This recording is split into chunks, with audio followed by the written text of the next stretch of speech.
What's up, YouTube? It's your boy Maverick Raven coming at you with another video. And what can I say, you guys?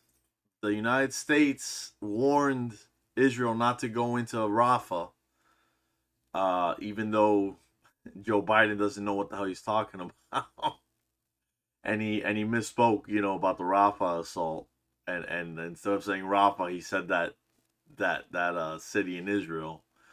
But yeah, he it was pretty clear that he didn't want it.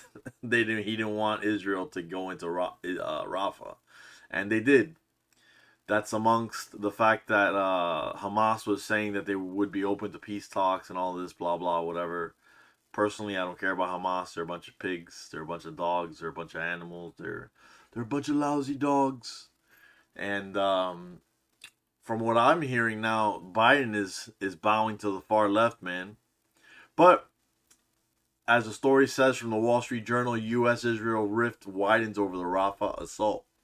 Before we get into this, guys, don't forget to like, share, comment, and subscribe. We'd love for you guys to join the flock. Remember, the air is for everyone. It says, even as the ceasefire appears elusive, the State Department urges Israel to delay its assault on the southern Gaza city. This is from this morning. The Biden administration's intensive public and private campaign to forestall Israel's assault on Rafah has become its toughest test to date with its Middle East ally. Hours after President Biden on Monday warned Israeli Prime Minister Benjamin Netanyahu against a full-scale assault on Rafah, Israel's military conducted what it called targeted air strikes in the eastern part of the city and sent in tanks as it seized the enclave's border crossing with Egypt. The Israeli attack signaled the wide gulf between Biden and Netanyahu over a strategy for securing the release of hostage held by Hamas and ultimately bringing the fighting to an end. Dude, I've been saying it, and I'll keep saying it. I guess I gotta keep saying it, and keep saying it, and keep saying it. Nobody respects Joe Biden. The guy is an Alzheimer's geriatric, and I would feel bad for him, except he's always been an evil piece of shit. So the fact that people got their hands up his ass right now and they're using him as a meat puppet, it makes me feel bad. But only for the country, not for him, because he's a piece of shit. But yeah, man, this is driving the country into a problem now.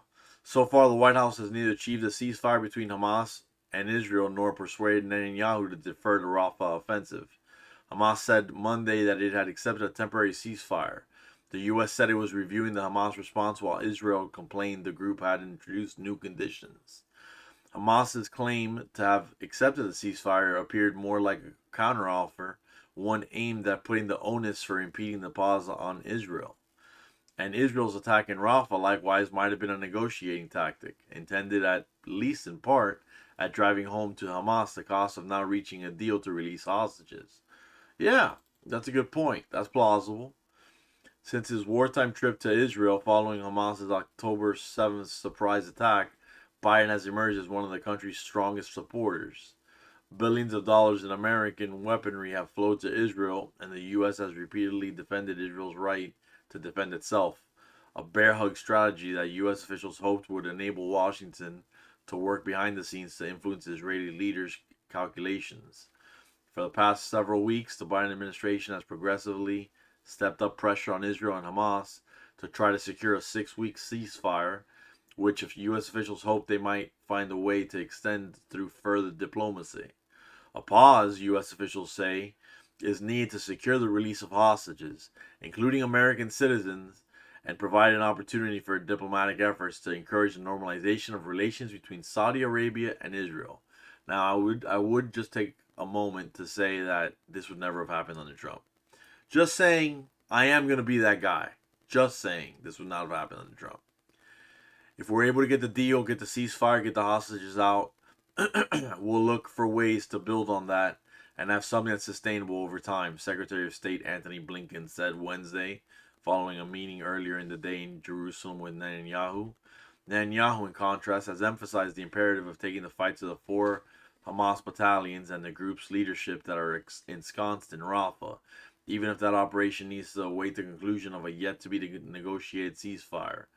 The idea that we will stop the war before achieving all of its goals is out of the question, Netanyahu said last week, according to a statement from his office.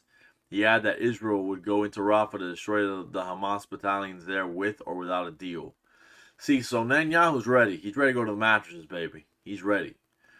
Even if a ceasefire proves elusive, the U.S. has said for weeks that it wouldn't support a major Israeli ground incursion on Rafah unless Israel presented an effective plan to ensure that more than 1 million Palestinians who have taken shelter in the city aren't in harm's way or cut off from humanitarian assistance, a goal that some U.S. officials say may not be feasible. The U.S. will not support the Rafah offensive currently envisioned by Israel, State Department spokesman Matthew Miller said on Monday. Such an offensive would dramatically increase the suffering of the Palestinian people. On Monday, the Israelis dropped leaflets telling 100,000 people to evacuate eastern Rafah for the coastal area of al-Mawazi and warned it would use extreme force against the terrorist organizations in the area where you live. Oh man, that is crazy. You can see here all the leaflets on the left. Let me get all that. Those are not birds, ladies and gentlemen. Those are leaflets. It says that Israeli move has spurred speculation that Israel's plan might be to avoid the major ground assault the U.S. has warned against, at least for now, by conducting a series of more limited operations while establishing control over the border between Gaza and Egypt. Okay, but the truth is that he said to not move on. Biden said to not move on Rafah at all, and even a little bit of a movement on against Rafah. That's a disrespect. And it's because there is no respect for Biden, and that's a problem. You can't have your commander in chief looked at like a doddering old man that you don't even have to listen to. You don't even have to patronize. At the same time, Israel's war cabinet also said it was sending a delegation back to the still fraught ceasefire talks, but was continuing its Rafah operation to put pressure on Hamas to release its hostages and advance the other goals of the war, Netanyahu's office said in a statement. I believe that there are still 3 American hostages over there, if I'm not mistaken. If I am mistaken, correct me, because, I don't want to look the fool, right? So correct me down in the comments section. But I'm pretty sure there's 3, at the very least 3 American citizens that are still hostages. That this doddering geriatric over there can't get them out. It looks like they plan to do it incrementally. It is not going to be what the Biden administration has railed against, said Aaron David Miller, a former U.S. peace negotiator who is now at the Carnegie Endowment for International Peace. Kind of funny how you have all these crazy organizations that I've never heard of. Netanyahu's calculation is much more focused on maintaining his coalition than he is on keeping Joe Biden happy. Yeah, well, why not? It's his country. He's got to protect it how he sees best.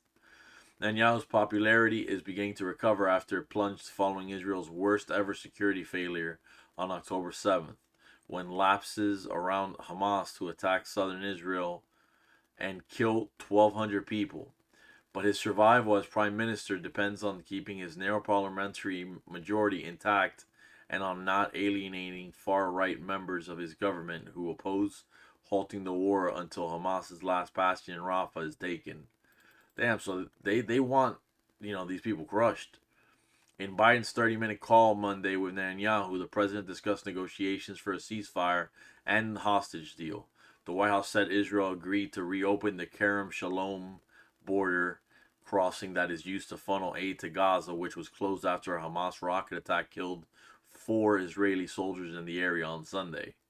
See, it's still going on, you guys. This fighting is still going on, and it's still a two-sided affair. It's not like Israel is just bombing the crap out of them, and Hamas have nothing to do but fire the AK-47s at these people. They're still bombing. They're still fighting back. A worry for the Biden administration is that even a limited operation might spur hundreds of thousands of Palestinians to flee, overwhelming the shelter, food, and medical care that could be mustered for the displaced Rafah population. With the two sides at odds over the potential Rafah operation, the Biden administration has delayed the sale of thousands of precision weapons to Israel, marking at least the second time in recent months the U.S. has held up an arms deal to its closest Middle East ally amid the war in Gaza. He needs to be careful, dude. He needs to be careful because he doesn't want to piss off Israel. Because if he makes him an enemy out of Israel, then we lose our foothold in the Middle East, and then we're really sunk. The move affects up to 6,500 joint direct attack munitions, kits that enable unguided bombs to be directed to a target using satellite guidance. The White House neither confirmed nor denied the move, yeah, of course, but the timing suggested it was part of a strategy for pressuring Israel not to rush ahead with an assault on Rafah, and it still happened because nobody respects Joe Biden. Anyways, that's the video, you guys. Let me know what you think down below. As you know, I always want to hear what you guys have to say. Stay safe, you guys, and always stay based.